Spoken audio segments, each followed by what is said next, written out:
Welcome, everyone. Good afternoon, good morning, wherever you might be. But welcome. We'll get started here in just a minute. Looking forward to hearing from Dr. Bob.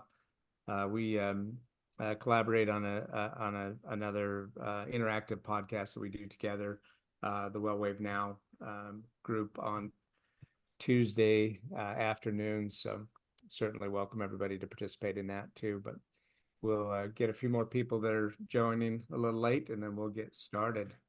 Yeah, Well Wave Now is 1 p.m. Pacific, 4 p.m. Eastern. We go for half an hour of presentation and panel discussion, and then we move into a Q&A towards the end of that half an hour, and anybody can stay a little longer. We answer questions for a while, whoever's there and wants to ask some questions. Yep. I'll put the link in the chat so you all have that. If you haven't participated, it's a great discussion. I'll be remote at a conference this week, so I'm really relying on Tim Daniels, one of our other co-hosts, and Bob to carry us. I'll do more of the listening in this week. Okay. So, by the way, before we get rolling, just if anybody has any questions they want to ask, put them in the chat, please. I think Breck will take a peek at the chat and let us know if we have particular questions that people want addressed, because I have some things I want to talk about, but if people have questions, it's always great to get those questions answered. Yep, absolutely. And feel free. So we host this mastermind referral group weekly on Thursdays at this time, and group that Bob Friedenthal and I started a little over a year ago, and it's grown. There's more than 160 some odd people. Obviously, not everyone can be here each week, but feel free to put your contact information in the chat if you want to connect with everyone that's here today. Also, I try to send out a weekly newsletter, just kind of give you a heads up of who the speaker is this week. Sometimes I get just swamped and don't get the newsletter out, but I get it out today, first, this morning instead of the day before. But yeah, if you want to be included on that newsletter and get updates, please give me your email so I can add you to the recipients on that. But yes, like I said, 160 some odd people that are professionals.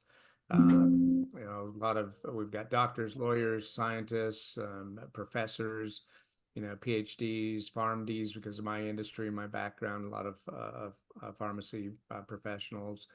One that just joined us there, Dr. Damar, and been a great group. We always have some good lively discussions, but what we like to do is have someone from the group actually present. So take about 15-20 minutes, present to the group so we can get to know you better and what you're an expert at.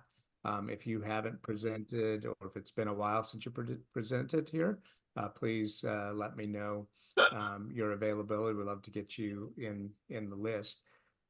We have several dates that are still open and available. Starting, I think May 16th is still open as well. So here in a couple of weeks, and the end of May is still open. So just let me know if you'd like to present.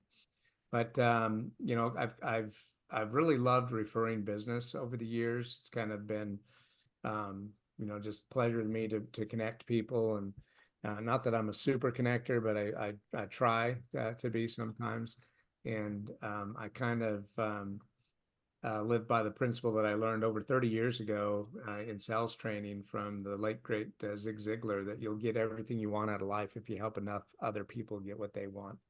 And more recently, Tony Robbins says that the secret to living is giving. So that's really what this whole platform is about: is coming together, getting to know each other better, and then referring business. Not a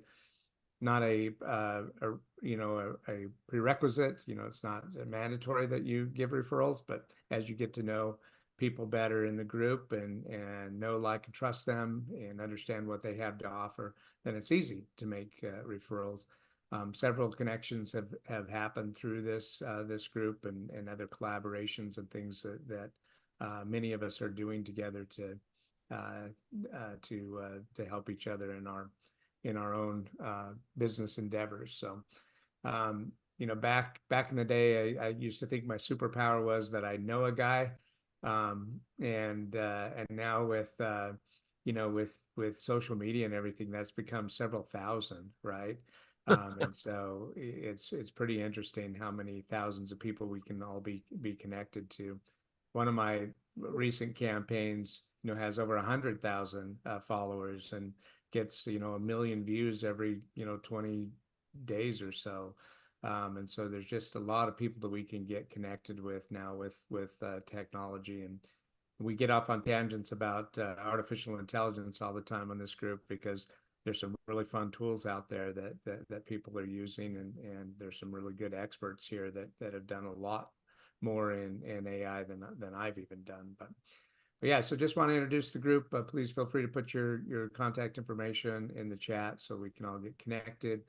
Give me your email if you'd like me to add you to the newsletter, and then I'd love to turn some time over to Dr. Bob. I posted about the meeting today. I don't know if anyone saw the LinkedIn post, but just a little bit of background. I've had the privilege of working with Dr. Bob Levine for several months now, and amazing background. He's a neuroscientist, spent almost 2 decades at the Henry Ford Health Institute. He was the director there, looking at really understanding the brain and medications and how medications affect the patients, and how the different different things that have to do with my industry with pharmacies. And so it's been fascinating to learn more and more from him. So excited to hear what he has to share with us today. And since his directorship at Henry Ford clinics, he's now helped hundreds, if not thousands, of chronic pain patients get out of pain without drugs and without surgery. So that's pretty cool. I am a huge proponent of doing things. I know there's good medications out there, but we talk about this all the time. The efficacy may be 30 to 50%. So literally, 50 to 70% of the patients taking the medication are getting zero of the intended benefit. So if there's a way to get out of pain without having to be a statistic of taking a medication that gives you zero benefit, but yet you still get 100% of the side effects, then I want to hear about it. And so I'm looking forward to learning more from Dr. Bob. Thanks a lot, Breck, and thank you everyone for being here. It's great to be able to present to this group, and looking forward to any questions you have. I've been in the chronic pain and other illness conditions for a long time, the business for a long time. I led clinical trials with several thousand people when I was at Henry Ford Health System to demonstrate that the modalities that I use are effective.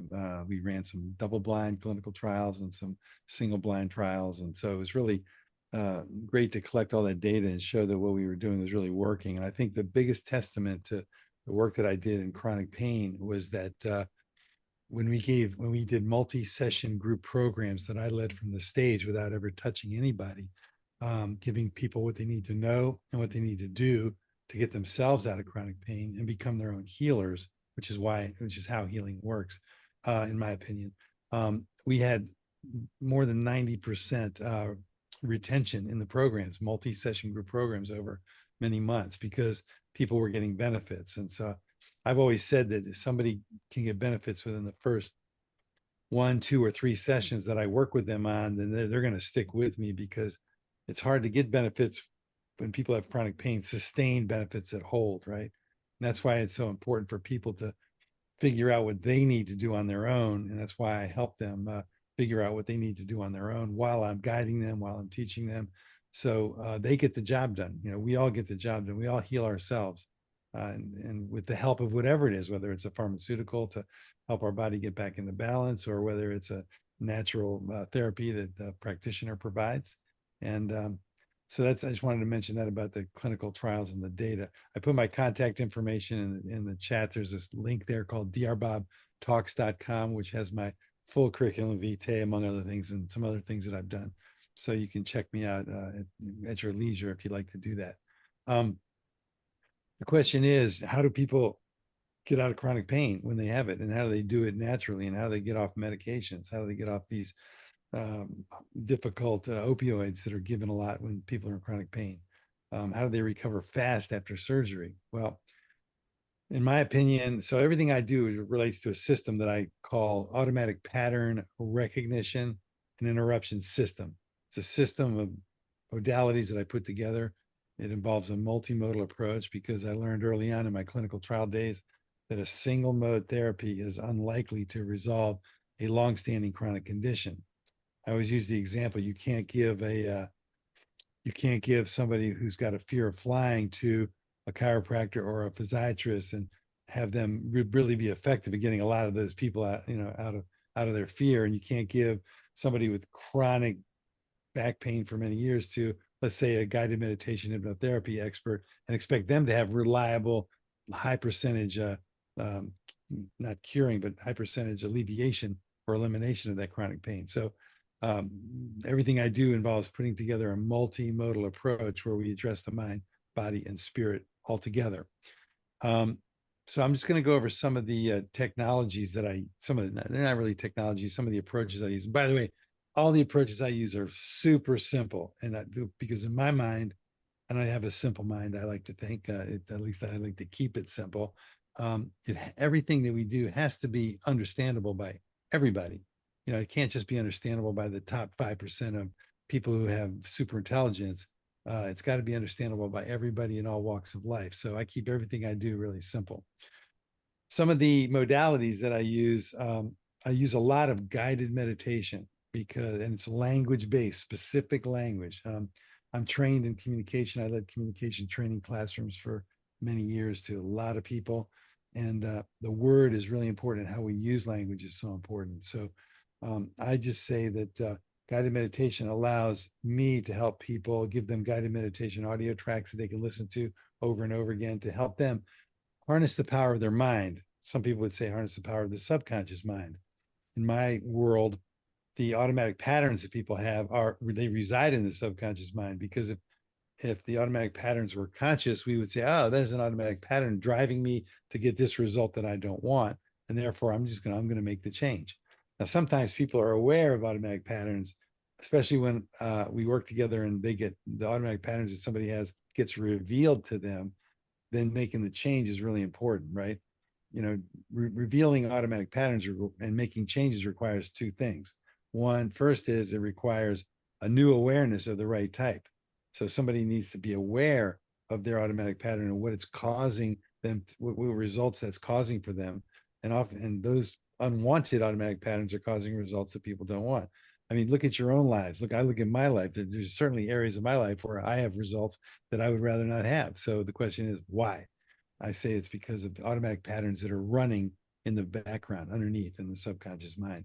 But it takes new awareness of those automatic patterns, and then it takes an effective strategy. So that's where I specialize in helping people make the changes that are important, so we can interrupt those automatic patterns that are driving unwanted ways of being, unwanted actions, unwanted emotions, unwanted moods. Everything, all these unwanted results are driven by these automatic patterns. So it takes recognition and an interruption. And so I'm not going to be able to go through all of the interruption things today, because that's just a whole field itself practically. But you can understand that it takes recognition of an automatic pattern, an unwanted automatic pattern, and then interruption of that pattern. Because when we interrupt something that's automatic, we interrupt it. If we don't interrupt it, the automatic pattern runs.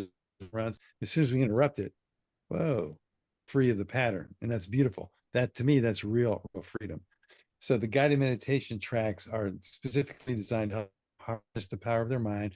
They're designed to help retention of the information I provide, to accelerate the learning, and make sure that people hold on to that information. So that's the guided meditation portion. The other technique that's related to that is what I call future visioning. So what is future visioning? It's really simple. It's whatever we want to have happen in the future, truly want to have happen, right? So I distinguish between like a true future vision and a corrupt future vision. So What's a corrupt future vision? It's a view of the future that has results in it that we don't want. I'll give you an example in terms of chronic pain.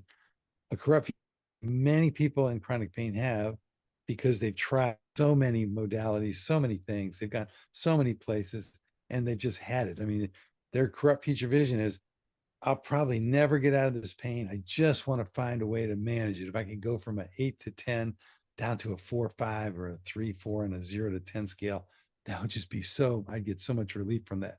I call that a corrupt future vision, because what would be the true future vision that person or anybody would want if they could really create this true future vision, as I call it? They would want, I'm I'm going to eliminate my pain. I'm going to be off all the pain medications that I'm taking. I'm going to be operating at a higher level of performance, and life's going to be beautiful from a chronic pain standpoint, because it's going to be gone. So that's what I call one element of the true future vision. There's a true future vision for every aspect of life, right? And the reason why, by the way, I use this multimodal approach is because it's not only deals with chronic pain, it deals with stress, sleep disturbance, anxiety, fatigue, and other day-to-day conditions that people are affected by, right? And I always say that you can't really get somebody out of chronic pain reliably and effectively unless you de-stress them also. And before we started this conversation, we were talking a little bit before, while people were coming online, about that. Because the automatic stress reaction causes all kinds of havoc within the mind, body, spirit connection. It causes excess muscle contraction, excess muscle burning energy inappropriately, postural misalignments, forward head posture, you name it. There's so many adverse effects of the stress on the neuromuscular system. So when you de-stress somebody at the same time, interrupting the automatic stress reactions that people have, and all of us know that every now and then we have automatic stress reactions. We express those, although that would be a corrupt future vision. Wow, every now and then I experience an automatic stress reaction. The true future vision would be, well, I might have an automatic stress reaction, but I can interrupt it in 2 seconds, and then I'm free of it. And if I had 120 of those a day, that would be 240 seconds a day. That'd be 4 minutes, right? So I'd spend 4 minutes in a automatic stress reaction. The rest of the time I'd be free of it, right? So that's kind of the way I look at stress. There are triggers of stress, and maybe somebody's smarter than me who can figure out how to completely eliminate and interrupt triggers. I'm not the guy for that. What I can do is help people recognize those triggers and interrupt them really quickly, so that they're basically not a factor in terms of ill health. So guided meditation and future visioning go hand in hand together. And it's the true future vision that really matters. I always tell people, I use the, what is it? The WBK. Those are the letters I use. You've got to want the result. Okay. Most everybody in chronic pain wants to be out of chronic pain. I've never met anybody who says, yeah, I'm pretty happy with my pain. It's okay. Wonderful. I don't mind. I got 8 out of 10 and I can't do much of anything. I take all kinds of pain medications, and yet I'm fine. No, they're not. They want the result. But further than that, it's really important that we believe that we're going to get the result. Belief is so important. Like I remember when I was giving lectures to, a couple hundred people at a time from the stage, and I would say, how many of you would love to eliminate your chronic pain? Every hand goes up. How many of you people really think it could happen? About half the room goes up. The rest of the people are like, I don't know. I doubt it can happen, right? Those people need to convert their thinking, which is something that I do with them. They have to convert their thinking to belief, right? And whatever their belief system is, the belief that what they're doing right in the moment, even if they don't know how it's going to happen, it's going to benefit them, and it's going to work, right? Every time. So, and then the last one is WBK. No, people have to know that it's going to work. I mean, there's no doubt about it. This is going to work. Everything that I try, it's going to work no matter what. And that's like the real commitment, the real strength of the want, believe, and know possibility. And people falter at the belief stage. Like I said, half the people don't really believe it can happen. They've tried so many things. I don't blame them, right? I'm just going to point out to them, hey, look, if you don't think you're going to make it, you're not going to make it. Whatever we're thinking and saying in the present is likely to happen in the future, right? highly likely to happen. So that's why it's so important to craft that true future vision. And when I led these programs, when I lead programs in person from the stage, I always let the people know that at some point the chronic pain is going to be gone. It might go from an 8 to a 6 and to a 6 to a 4, but at some point it's going to be gone, right? And so it's like a switch. When it's gone, it's gone. Something happens. People do something that makes it happen, right? And so I tell people, and I always tell people before you go to bed, set your true future vision. Let your mind direct the brain what it should be focused on, the mind brain partnership, right? I view the mind as the overall arching umbrella of our being, right? And the brain is the electrochemical machinery that can get jobs done when the mind is directing it. So what's our mind directing it? I don't know. I think I'll be in chronic pain for the rest of my life. I'm just going to try and manage it. Okay, that's what the brain's going to help us accomplish, right? If the mind's saying, hey, brain, go to these areas of my body, where there's pain. Okay, I want you to figure out what you need to do. I don't have to know how you do it, brain. Just get the job done. I want to be out of pain by the morning, right? So I always say to people, like, if you had to say that 30 or 60 times before you went to bed, and on the 31st or the 61st time you woke up out of pain, would that be okay with you when you've been in pain for 1, 3, 5, 10 years? And they always say, yeah, it'd be fine. I say, okay, well, let's see what your commitment is to doing what I ask you to do. Now, that's not the only thing I ask people to do, but it's an important component because it's setting the true future vision for I'll be out of pain by the morning. And funny story, I had a woman in the program. I've done all kinds of sessions from 10 sessions to 18 sessions. I figured out how to knock it down to 8 sessions in those in-person programs. I did those at corporations like Chrysler and Dow and Blue Cross Blue Shield Michigan and some others when I was up at Henry Ford Health System in Michigan. And so I would tell people that, okay, look, we've done 5 sessions and it's time to start before you go to bed at night. It's time to sit on the edge of your bed, assess your chronic pain areas, and then tell yourself that by the morning you're going to be pain free, and see what happens. And you may have to do that every day for a while, and just keep doing what the other things I ask you to do, which I'll cover in a few minutes, some of the other modalities. So and then I always take feedback at the next session. Hey, how did it go for anybody? What happened? And this woman said, hey, I did what you said. On the drive home, I was saying, I'm going to be pain free in the morning. I'm going to be pain free in the morning. I sat on the edge of my bed. I'm going to be pain free in the morning. I assessed all of my 5 pain areas, and I said, I'm going to be pain free in the morning. And I'm thinking to myself, well, what happened? Tell me what happened, right?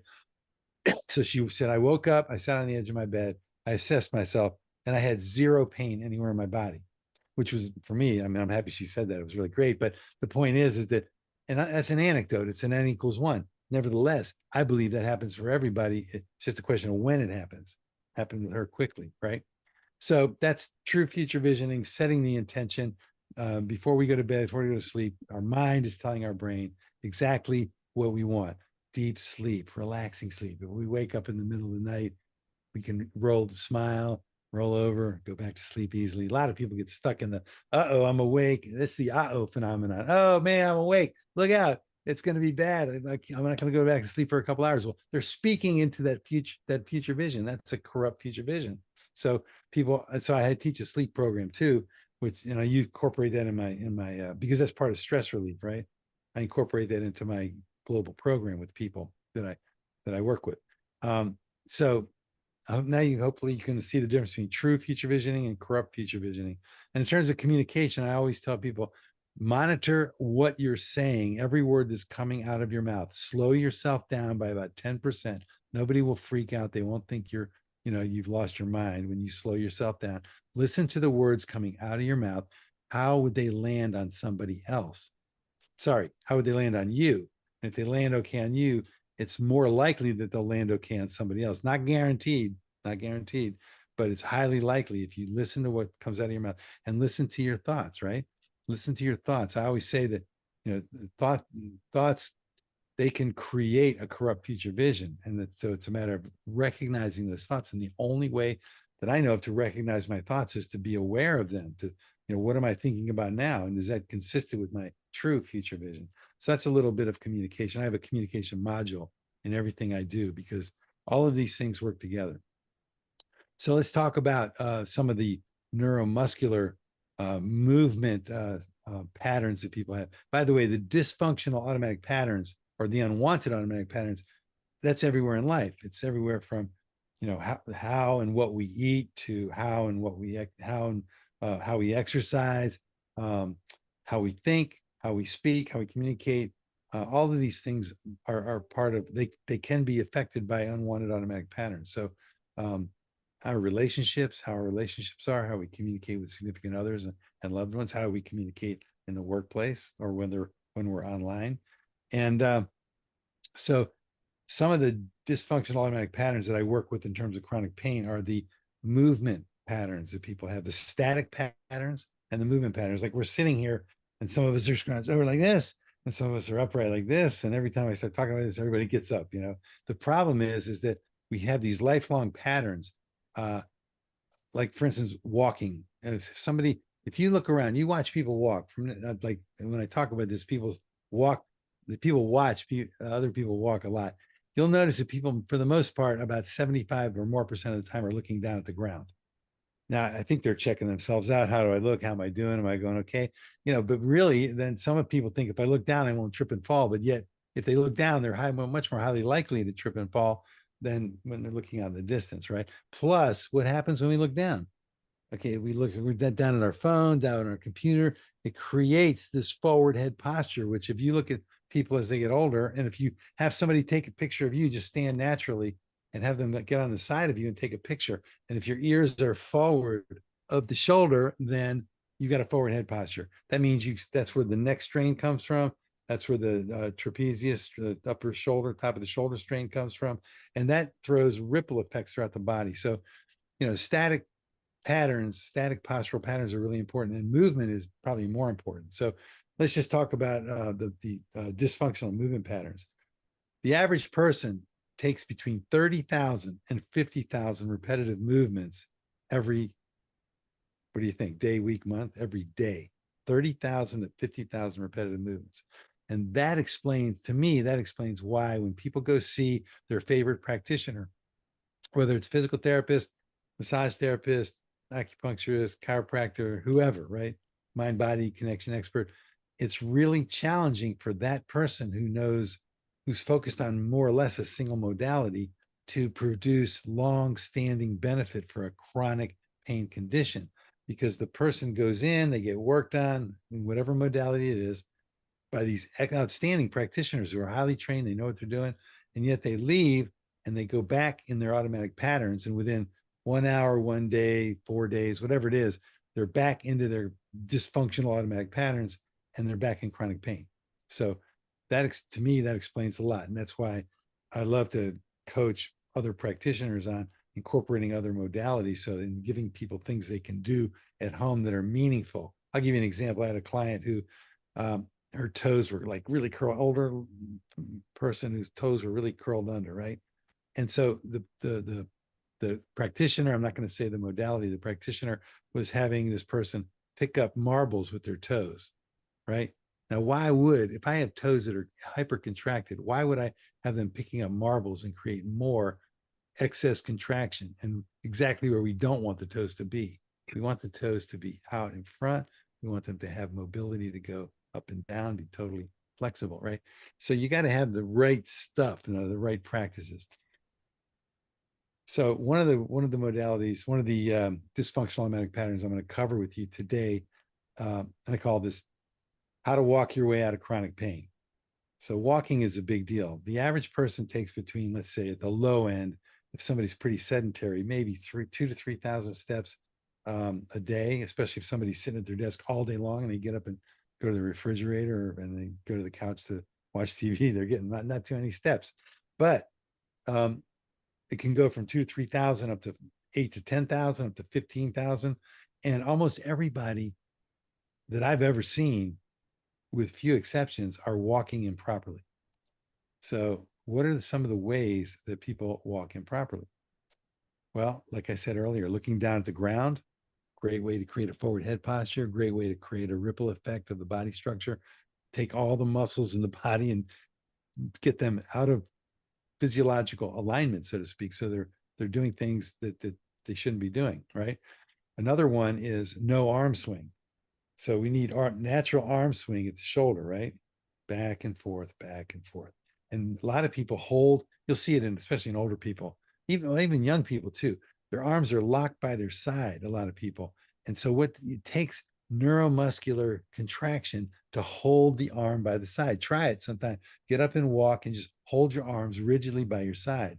And what you'll find is that your arms will be, if you do that for a long time, your arms will get exhausted because you'd be constant, low level, constant contraction to hold them straight. But if you let it go and let the arms swing naturally, let the shoulders, when somebody's not letting their arms swing, the shoulders can't rotate, right? Like this. And that's really important for the spine. You need shoulder rotation this way, and you need hip rotation in the opposite way. Left shoulder goes forward, right hip goes forward, right knee goes forward. Left shoulder goes back, right shoulder goes forward, left hip goes forward, and left knee goes forward. So there's a proper way to walk, and locking the arms or holding them to your side, not allowing the shoulders to rotate, right? The spinal column should be rotating at two levels, one related to the hips going opposite to the shoulders. And so when people are holding themselves stiff and not allowing natural arm swing, they're burning energy unnecessarily, causing the muscles to get fatigued, creating themselves as tired from walking, and then also going into pain. So that's so those are a few things. Looking down when they're walking, locking themselves up. The biggest one, the most important one, really. Well, I don't know. They're all important. You got to do it all. You guys, it's a holistic approach to walking. But what you'll find if you watch people walk, you'll see that they are, when they roll up on the ball of the foot, they lift the heel up. The foot in front of them has already hit the ground, and all their weight, or not all of it, but almost all their weight, is transferred to that front foot. So the lifting of the back heel is very passive. So the calf muscle, which is the main pump going back to the heart, taking blood back to the heart and carrying fluid away from feet that have swelling and edema, right? That calf is not pumping. So it's super important if you can remember this, it's super important to raise up on the ball of the back foot before the front heel touches down. If you can do that, your calf muscle is going to pump, and it's going to bring blood back to the heart. And I can't tell you, I mean, it's significant. I've had several people who've been able to learn how to walk properly and learn how to de-stress by using guided meditation and interrupting stress responses and living in more or less a stress-free environment, how they've gotten themselves out of pain. Lisa, it relates a little bit to what you were talking about with your clients, so that's a big deal, because, and I've had people who have walked their way out of high blood pressure. No joke. Okay. Because they're walking very flat-footed, the calf muscle's not pumping, they're very, very sedentary. When they learn how to walk, and I love people that learn how to walk in the pool, because if I'm up to here in the pool, instead of weighing 210 pounds, I weigh probably 30 pounds or 20 pounds, right? So it takes all the pressure off my joints. It slows me down. I can practice proper heel toe and hip rotations, shoulder rotation, arm swing, the whole deal. You can really put it together well in the water. But the issue about raising your heel up on the back foot before the front heel touches, there is an issue. So I always caution people, you got to introduce yourself to this slowly, because almost nobody, that's probably 1 in 50 people that actually do roll up that I've seen, before their front heel touches, or even remotely close to that, getting good calf pumping. So 2 things. One is, you got to introduce yourself slowly to it. So I tell people, when you get up out of your chair, after you've practiced it, walk 10 to 20 steps and then go back to the way you were walking before.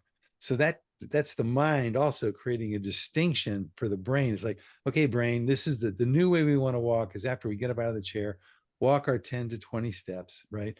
And that's how we want to walk now. And then brain, I'm going back to the way I used to walk. That's the way we're walking, and we're giving that up. So 2 things happen. It creates a distinction for the brain to know what's going on, know what the mind wants it to do, right?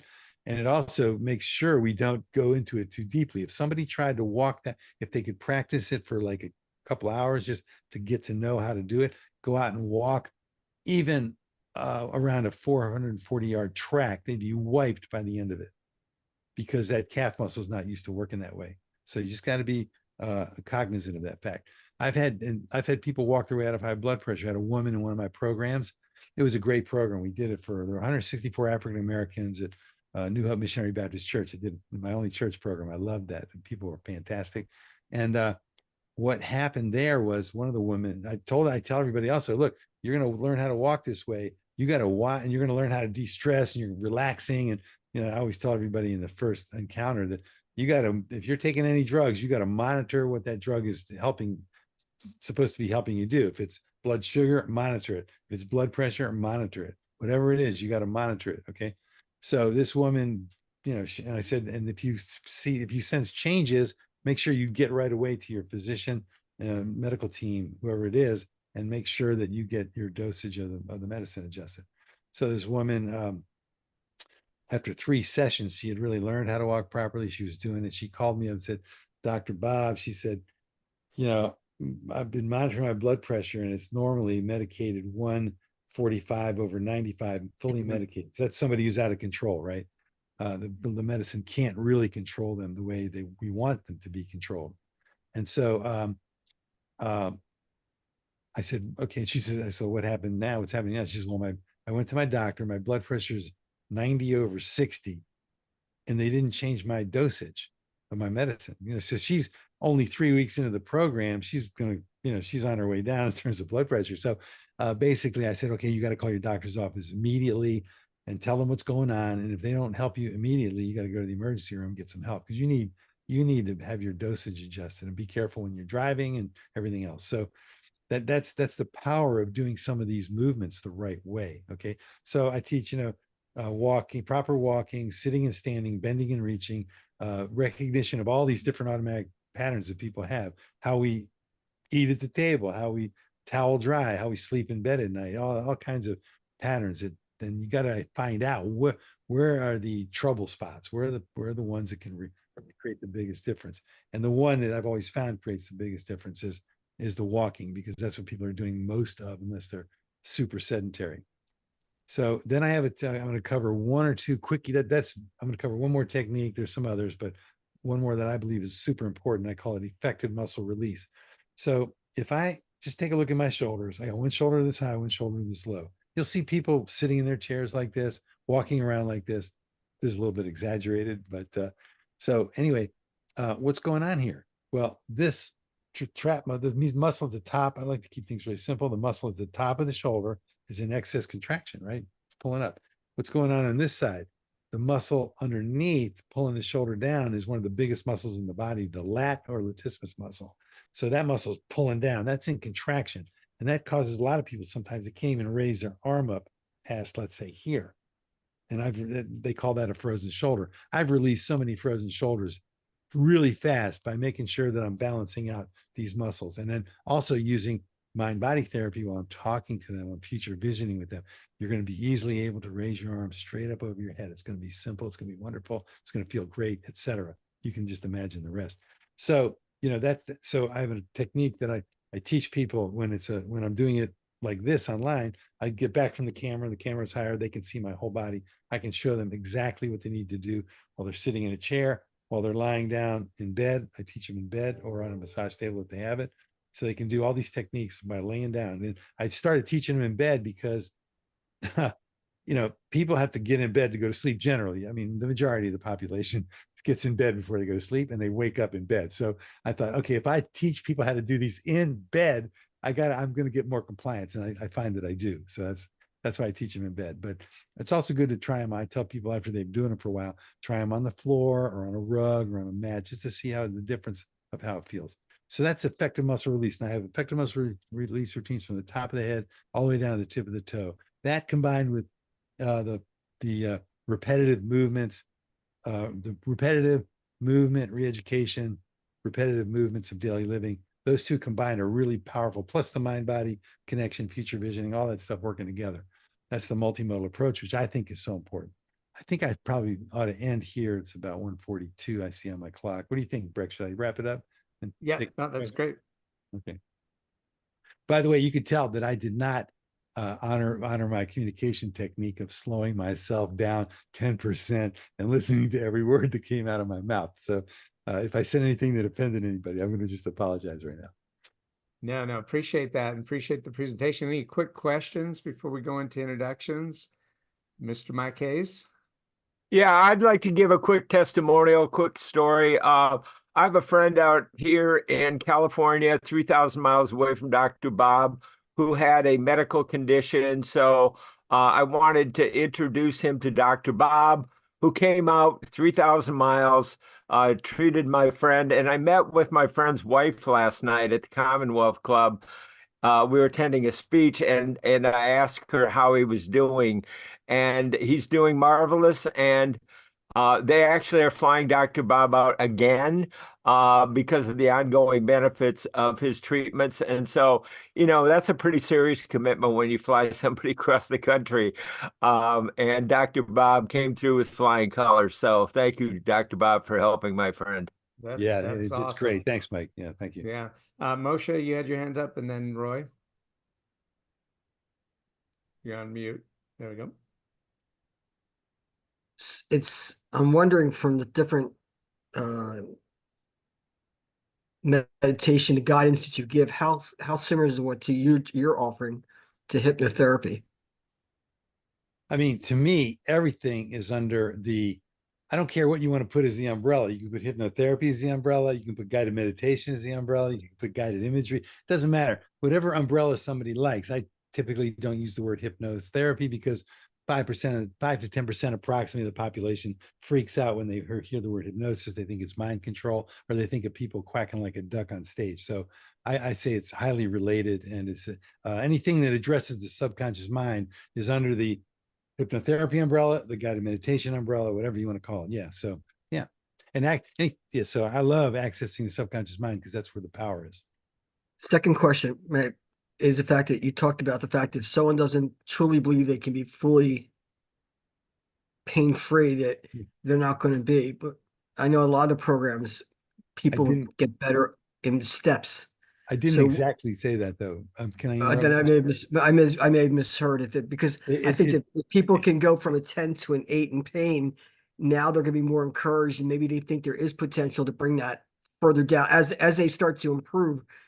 Their goals become greater, and as opposed to expecting them when they're at their worst to feel they're going to be at their best and pain-free. Great comment for sure. So I say that the corrupt future vision just gets in the way of the most rapid healing. So the ideal thing is to say, this is going to work with flying colors. It's going to work easily. It's going to be great. I'm going to be responsive to it. There's no restrictions to transformation that happens like that. It may not happen like that, but I agree with you, Moshe, that people do get better in steps. Usually, it's not like they go from a 10 to a 0. They don't. I've never seen it quite happen that way. I have, under very special circumstances where, if you do the right input, you can really cause a miracle for somebody if you figure out what the right input is. And I have some stories like that, but I'm going to not go into that. No, the rationale I'm using is the fact that people make unrealistic New Year's resolutions. And so because of that, they can't live up to, so to expect to go perfectly from a 10 to a 0.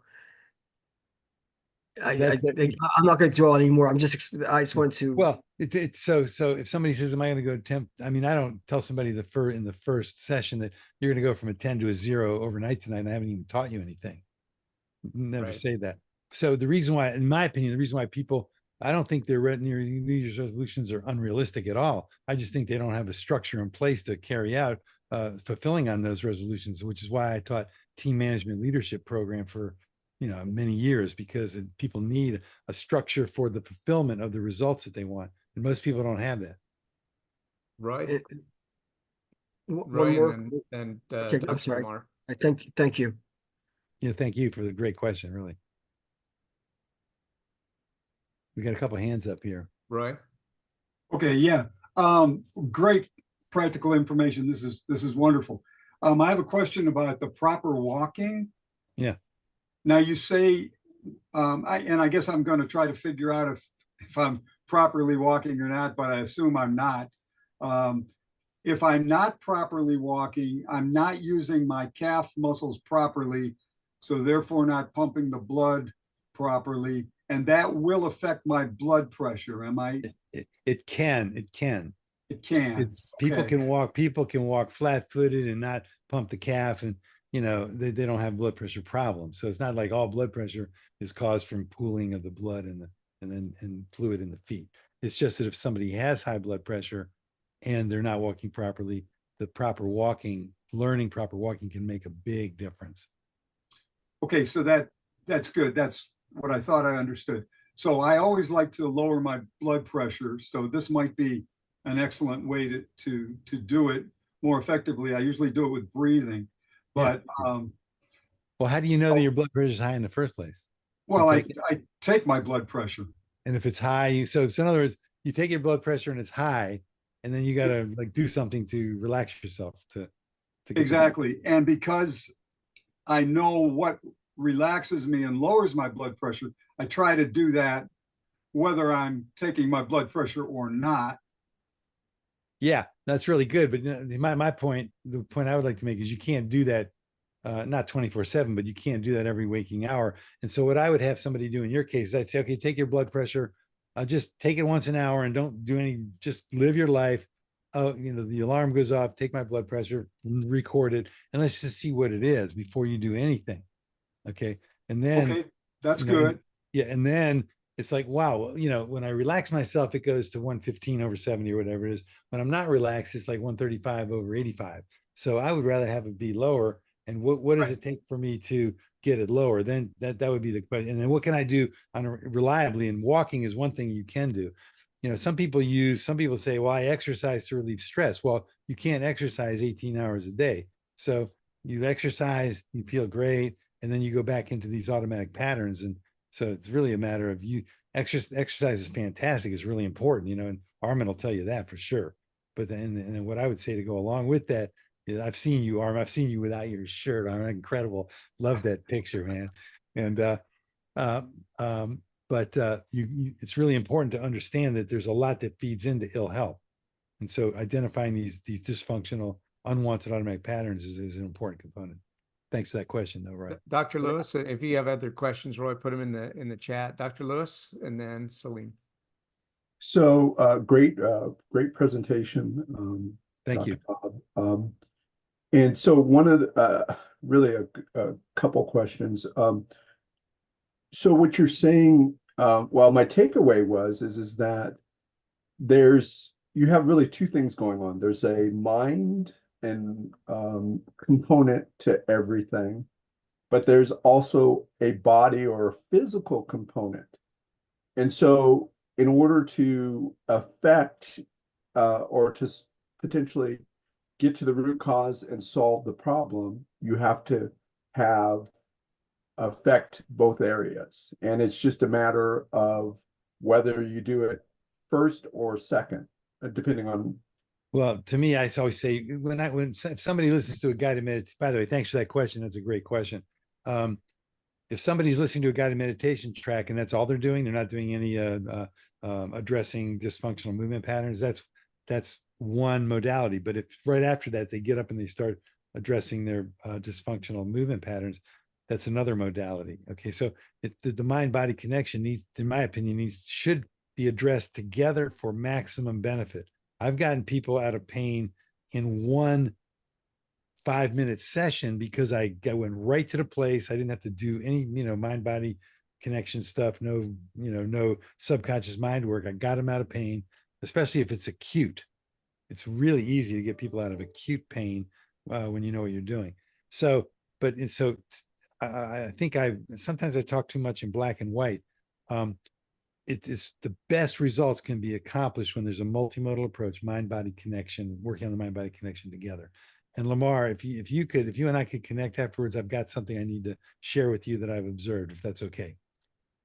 If you want me to, I got some information for you. Okay. Yeah, I'd love that. Okay, thanks. Yeah. There was another one. And just one final question, and I think Salim does have a question for you. Is just related to, like, for example, when you one of the things is that I ride a bike every day. And then, but likewise, the next day, it's or later in the day, I notice stiffness in like my knees and my joints. Yeah. And to the point where it's sometimes uncomfortable walking, even though I normally walk quite a bit in a day. Great. Yeah. Basically what's going on, most people are in contraction mode, contract the muscles, biking, contraction mode. And so that's why I teach the effective muscle release routines, because you take muscles that should be this long, and through excess contraction, they develop a new set point, which is why people feel the need to stretch and stretch and stretch. When you use effective muscle release, you can retrain the muscle to achieve its normal muscle length. So if you did effective muscle release routines after you rode your bike to release the muscles that you were contracting all that time, that would be really valuable.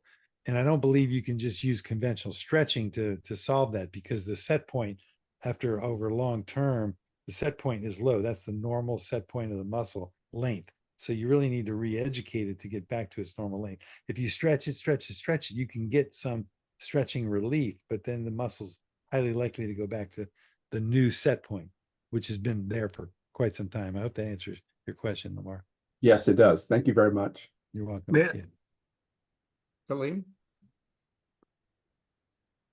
Yeah, so my question, Dr. Bob, is sort of kind of extension, Dr. Lewis, which I was saying that, okay, pain, fever, or any kind of responses from the body, they are triggered against a situation. So the body is asking for attention.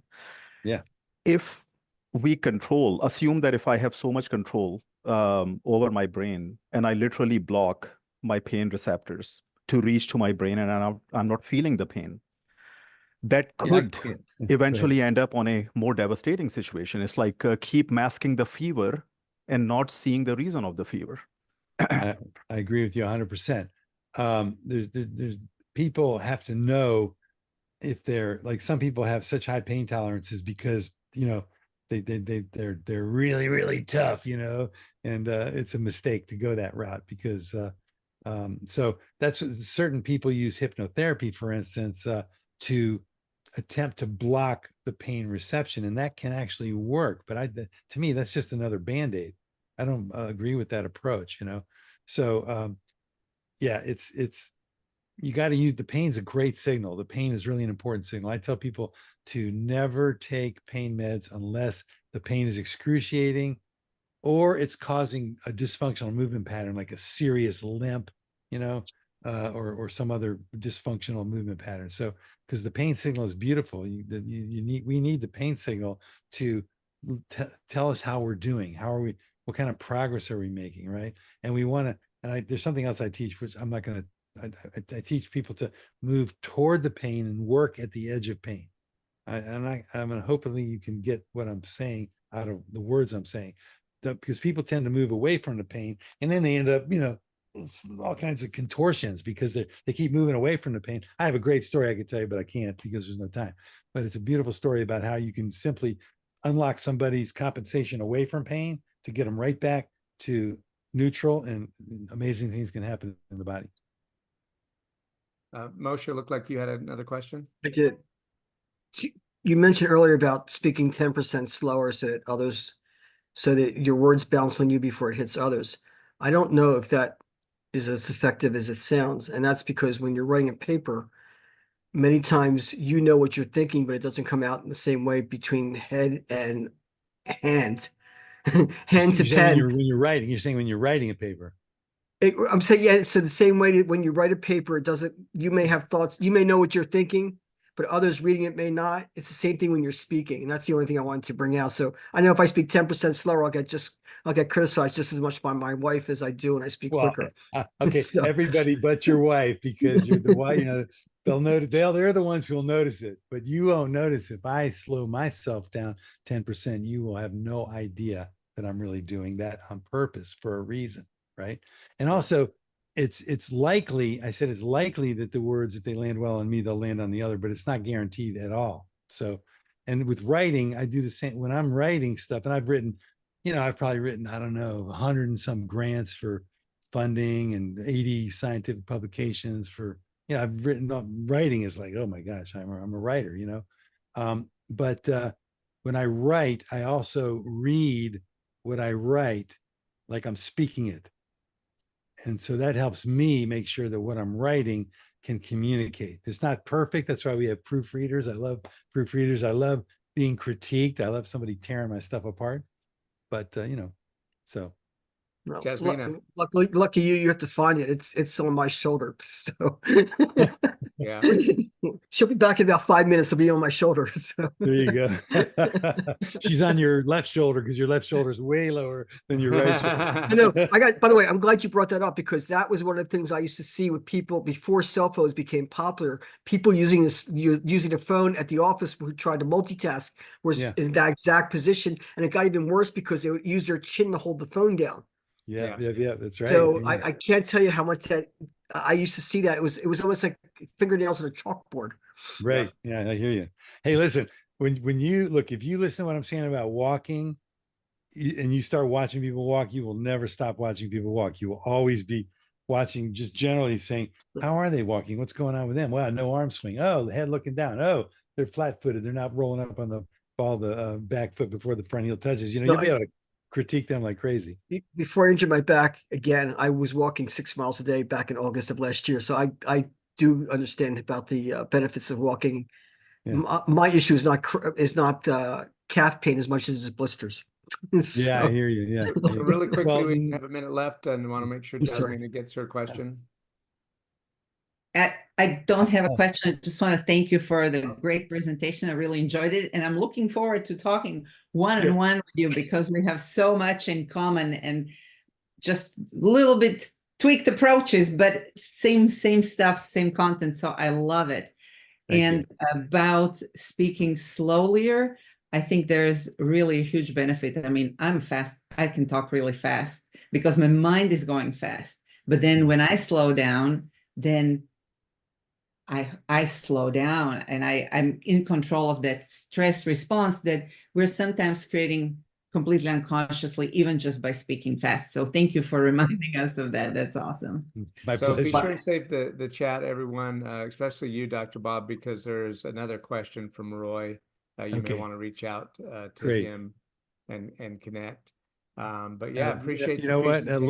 Can I just put one more thing in the chat for Lamar?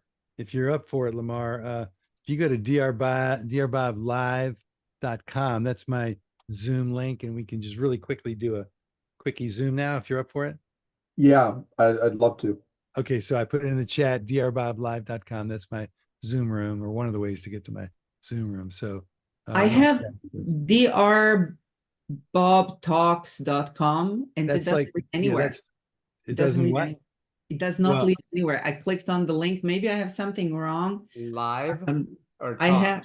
No, drbobtalks.com leads to my digital business card, and drbboblive.com leads to my Zoom room, which I'll open. Oh, I have a dot behind DR. Should there be a dot or not? No. It's all one That's word. a mistake. That I picked that link from somewhere. Okay, I'll change that. Okay. Yeah. Hey, thank you, everybody. It's been my pleasure. Thank you for allowing me to spend time with you. Yeah. And impart the knowledge that I've got in this area. Yeah. Thanks again, Dr. Bob. Appreciate it. And everyone have a great rest of your week. You as well. Take care. Have a great Bye-bye. week.